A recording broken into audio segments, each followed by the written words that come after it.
अस्सलामु अलैकुम। चेहरे पर नूर लाने का वजीफ़ा। प्यारे नबी सल्लल्लाहु अलैहि वसल्लम इरशाद फरमाते हैं, कुरान में हुक्म है, अपनी नज़रों को झुकाकर रखो और अपनी शर्मगाहों की हिफाजत करो, नहीं तो अल्लाह तुम्हारे चेहरों से रोशनी छीन लेगा।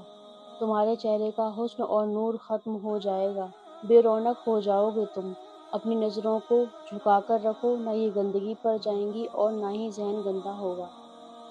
चेहरे पर नूर ना ही कोई महंगी क्रीम लगाने से आएगा और ना ही मेकअप से आएगा और ना ही घंटों घंटों अपने आपको तैयार करने से आएगा। चेहरे पर नूर आएगा नज़रों को की पाकीज़गी से, नमाज की तिलावत से और अपने गुनाहों की तौबा से।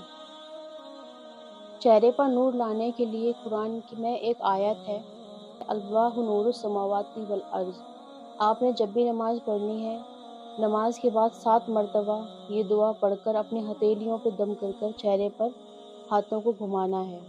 इंशाअल्लाह इस आयत की बरकत से आपके चेहरे पर नूर आ जाएगा। अल्लाह ने हमारे चेहरे को बहुत प्यार से अपने हाथों से बनाया है। हमें अपने चेहरे की हिफाजत करनी चाहिए, अपने आप को तमाम बुराइयों से बचाना चाहिए। कुरान आँखों की ठंडक है और नमाज चेहरे का नूर। हम दुनिया की रंगीनियों में इस तरह से मुब्तला हो चुके हैं, ना हमें अपना होश है, ना नमाज का, ना कुरान का। अल्लाह हमें नमाज और कुरान की तिलावत करने की तौफीक अता फरमाए और हमारे प्यारे रसूल सल्लल्लाहु अलैहि वसल्लम की सुन्नतों पर चलने की तौफीक अता फरमाए। आमीन।